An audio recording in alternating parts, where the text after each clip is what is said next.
Hello, welcome back to cook with Rini. ഇന്ന് നമുക്ക് മുട്ടയും ബട്ടറും ഒന്നും ഉപയോഗിക്കാതെ തന്നെ എങ്ങനെ പെർഫെക്റ്റ് ആയിട്ടുള്ള ചോക്ലേറ്റ് കേക്ക് തയ്യാറാക്കാമെന്ന് നോക്കാം. നല്ല സോഫ്റ്റ് ആൻഡ് സ്പോഞ്ചി ആയിട്ടുള്ളൊരു ചോക്ലേറ്റ് കേക്ക് റെസിപ്പിയാണിത്. ഈ വീഡിയോയിൽ ഞാൻ ഈ കേക്ക് തയ്യാറാക്കിയിരിക്കുന്നത് ഓവനോ ബീറ്ററോ ഒന്നും ഉപയോഗിക്കാതെയാണ്. സ്റ്റൗ ടോപ്പിൽ വെച്ചിട്ട് തന്നെയാണ് ഇത് റെഡിയാക്കി എടുത്തിരിക്കുന്നത്. അപ്പം ആർക്കും ട്രൈ ചെയ്ത് നോക്കാവുന്ന അത്ര ഈസി ആയിട്ടുള്ളൊരു റെസിപ്പി കൂടിയാണിത്. നമുക്ക് വേഗം വീഡിയോയിലേക്ക് കിടക്കാം. ഈ കേക്കിൻ്റെ ബാറ്റർ തയ്യാറാക്കുന്നതിന് മുമ്പായിട്ട് 2-3 കാര്യങ്ങൾ ചെയ്ത് വെക്കേണ്ടതായിട്ടുണ്ട്. അതിലൊന്നാണ് കുറച്ച് കോഫി റെഡിയാക്കി വെക്കുക എന്നുള്ളത്. അപ്പോൾ ഞാൻ 3/4 കപ്പ് നല്ല തിളച്ച വെള്ളം എടുത്തിട്ടുണ്ട്. അതിലേക്ക് 1 ടീസ്പൂൺ കോഫി പൗഡർ, ഏതെങ്കിലും ഇൻസ്റ്റൻറ്റ് കോഫി പൗഡർ എടുത്താൽ മതി, കൂടെ ചേർത്തിട്ട് ഒട്ടും തന്നെ കട്ടയൊന്നുമില്ലാതെ നന്നായിട്ട് അതിലേക്ക് അലിയിപ്പിച്ച് ചേർത്ത് മാറ്റി വയ്ക്കുക. അത് അവിടെ ഇരുന്ന് തണുത്തോട്ടെ. ഇത് 1/2 കപ്പ് മൈദയാണ്. ഇതിലേക്ക് നമ്മൾ 3 ടേബിൾ സ്പൂൺ കൊക്കോ പൗഡറും 1 ടീസ്പൂൺ ബേക്കിംഗ് പൗഡറും ഒരു നുള്ള് ഉപ്പും കൂടെ ചേർത്തിട്ട് നന്നായിട്ടൊന്ന് മിക്സ് ചെയ്ത് കൊടുക്കണം. അപ്പോൾ ആദ്യം ഒരു സ്പൂണോ ഫോർക്കോ ഉപയോഗിച്ചിട്ട് മിക്സ് ചെയ്തതിന് ശേഷം 2-3 തവണ നന്നായിട്ട് അരിച്ചെടുക്കുക. അപ്പോൾ ആ കൊക്കോ പൗഡറും ബേക്കിംഗ് പൗഡറും മൈദയെല്ലാം കൂടെ ഒരേപോലെ അങ്ങ് മിക്സായി കിട്ടിക്കോളും. ഞാനിവിടെ ഉപ്പ് ആദ്യം ചേർക്കാൻ മറന്നു പോയിരുന്നു. അതുകൊണ്ട് അരിച്ചെടുത്തതിന് ശേഷം ഒരല്പം ഉപ്പും കൂടെ ഞാൻ ഇതിലേക്ക് ചേർത്തൊന്ന് മിക്സ് ചെയ്ത് കൊടുക്കുന്നുണ്ട്.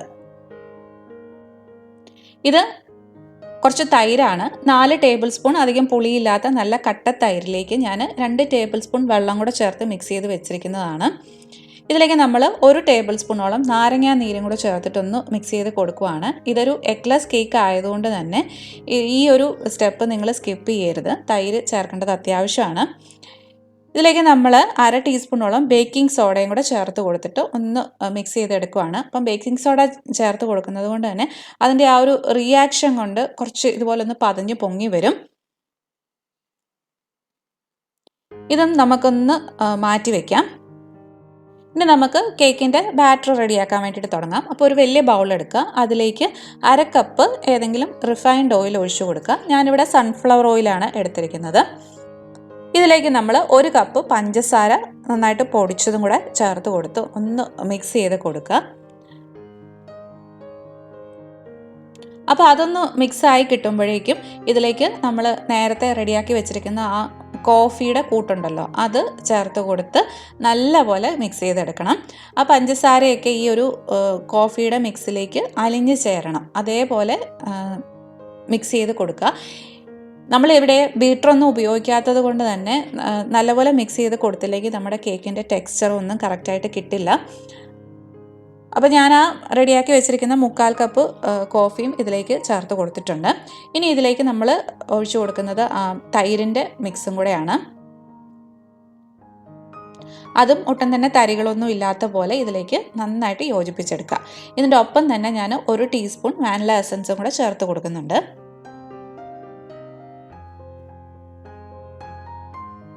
ഇനി ഇതിലേക്ക് നമ്മൾ നേരത്തെ യോജിപ്പിച്ച് വെച്ചിരിക്കുന്ന മൈദയുടെ കൂട്ടുണ്ടല്ലോ, ആ കൂട്ട് ചേർത്ത് കൊടുത്ത് മിക്സ് ചെയ്ത് എടുക്കുകയാണ് ചെയ്യുന്നത്. അപ്പോൾ എല്ലാം കൂടെ ഒരുമിച്ച് അങ്ങ് ഇട്ട് കൊടുക്കരുത്. കുറച്ച് കുറച്ചായിട്ട് ചേർത്ത് കട്ടയില്ലാതെ മെല്ലെ യോജിപ്പിച്ചെടുക്കുക.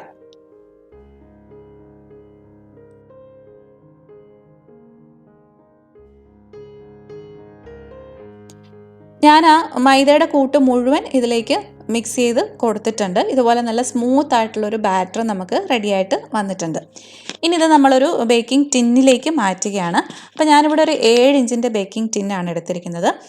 അതിൽ ഒരല്പം എണ്ണ തടവിയതിന് ശേഷം അടിയിലും സൈഡിലും ഒക്കെ ഇതുപോലെ ബട്ടർ പേപ്പർ വെച്ച് കൊടുത്തിട്ടുണ്ട്.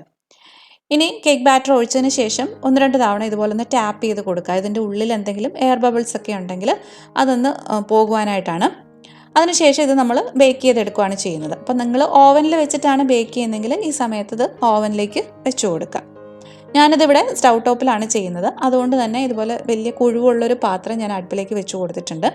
അതിനകത്തേക്ക് ഒരു തിരികെയും വെച്ച് കൊടുത്തിട്ടുണ്ട്. ഇനി ഇത് ഒരു 10 മിനിറ്റ് മീഡിയം ഫ്ലെയിമിൽ പാത്രം നന്നായിട്ടൊന്ന് ചൂടാക്കി എടുക്കണം. അപ്പം പാത്രം എടുക്കുമ്പോൾ എപ്പോഴും പഴയ ഏതെങ്കിലുമൊക്കെ പാത്രം എടുത്താൽ മതി. നോൺ സ്റ്റിക്കിൻ്റെയോ അലുമിനിയത്തിൻ്റെയോ പാത്രം എടുക്കുന്നതായിരിക്കും കറക്റ്റായിട്ട് ബേക്ക് ചെയ്ത് കിട്ടാൻ വേണ്ടിയിട്ട് നല്ലത്. അതുപോലെ തന്നെ ഇങ്ങനെ തിരികെ വെച്ച് കൊടുക്കണമെന്നൊന്നുമില്ല. ചെറിയ ഏതെങ്കിലും ഒരു പാത്രം കമഴ്ത്തി വെച്ച് കൊടുത്താലും മതി. ഇനി വേണമെങ്കിൽ നിങ്ങൾക്ക് ഇതിനകത്തേക്ക് കുറച്ച് ഉപ്പ് വിതറിയിട്ട് കൊടുക്കാം. പക്ഷേ അങ്ങനെ ചെയ്തില്ലെങ്കിലും നമുക്ക് ബേക്ക് ചെയ്ത് കിട്ടുന്നത് നല്ല കറക്റ്റായിട്ട് തന്നെ കിട്ടും.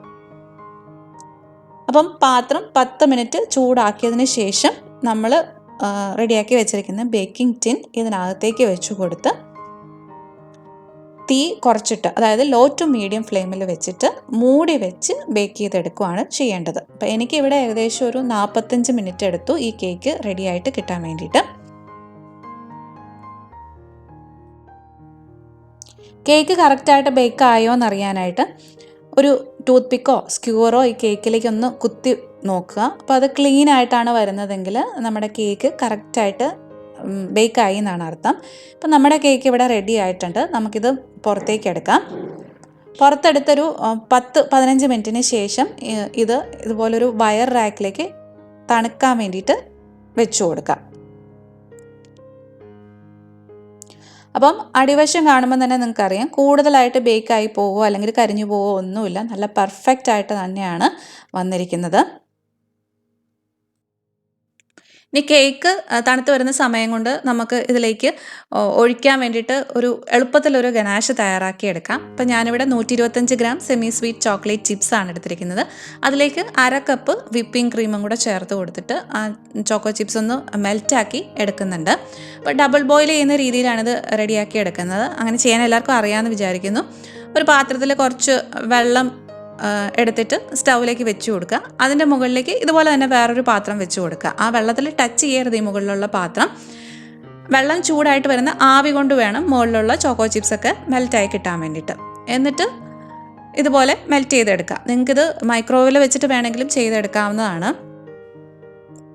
ഇപ്പം നമ്മുടെ ചോക്ലേറ്റൊക്കെ നല്ലപോലെ മെൽറ്റായി വന്നിട്ടുണ്ട്.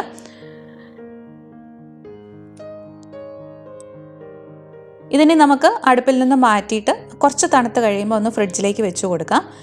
1 മണിക്കൂറൊക്കെ ഫ്രിഡ്ജിലിരിക്കുമ്പം ഇത് കുറച്ചുകൂടെ ഒന്ന് തിക്കായിട്ട് വരും. അപ്പോൾ നമുക്ക് കേക്കിലൊന്ന് അപ്ലൈ ചെയ്ത് കൊടുക്കാൻ വേണ്ടിയിട്ട് കുറച്ചുകൂടെ എളുപ്പമായിരിക്കും. അല്ലെങ്കിൽ ഒരു 15 മിനിറ്റ് ഫ്രീസറിൽ വെച്ചാലും മതി, പെട്ടെന്ന് ഇത് തിക്കായിട്ട് വരും. അപ്പോൾ കേക്കൊക്കെ തണുത്ത് കഴിയുമ്പോൾ ഞാൻ മുകൾ ഭാഗം ഒന്ന് കട്ട് ചെയ്തൊന്ന് ലെവലാക്കി എടുത്തിട്ടുണ്ട്. ഇപ്പോഴും നമ്മുടെ കേക്ക് നല്ലപോലെ സോഫ്റ്റായിട്ടാണ് ഇരിക്കുന്നത്. ഇനി ഇതിൻ്റെ മുകളിലേക്ക് നമ്മൾ നേരത്തെ റെഡിയാക്കിയ ഗനാഷ് ഒന്ന് തൂത്ത് കൊടുക്കാൻ പോവാണ്. അപ്പോൾ ഗനാഷ് കണ്ടോ കുറച്ചുകൂടെ ഒന്ന് തിക്കായിട്ട് വന്നില്ലേ? അപ്പോൾ ഡെക്കറേഷനൊക്കെ നിങ്ങളുടെ ഇഷ്ടത്തിനനുസരിച്ചിട്ട് ചെയ്യാം കേട്ടോ. ഞാനിപ്പോൾ ഇവിടെ വീട്ടിൽ കുട്ടികൾക്ക് വേണ്ടി തയ്യാറാക്കിയൊരു കേക്കാണ്. അതുകൊണ്ട് ഞാൻ കൂടുതൽ ഡെക്കറേഷനിലേക്കൊന്നും പോകുന്നില്ല. നിങ്ങൾക്ക് വേണമെങ്കിൽ ഈ കേക്ക് ലെയർ ആക്കിയിട്ട് ഫ്രോസ്റ്റിങ്ങോ അല്ലെങ്കിൽ ഐസിങ്ങോ ഒക്കെ ചെയ്ത് കൊടുക്കാവുന്നതാണ്.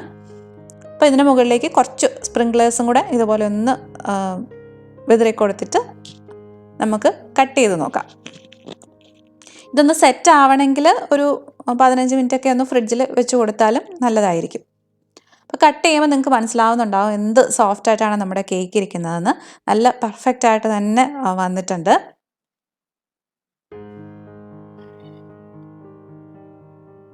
നല്ല സ്പോഞ്ചി ആയിട്ട് നല്ല ടേസ്റ്റി ആയിട്ടുള്ളൊരു കേക്കാണ്. മുട്ടയൊന്നും ചേർക്കാത്ത കേക്കാണെന്ന് പറയുകയില്ല, അത്രയ്ക്ക് ടേസ്റ്റി ആയിട്ടുള്ളൊരു കേക്കാണ്.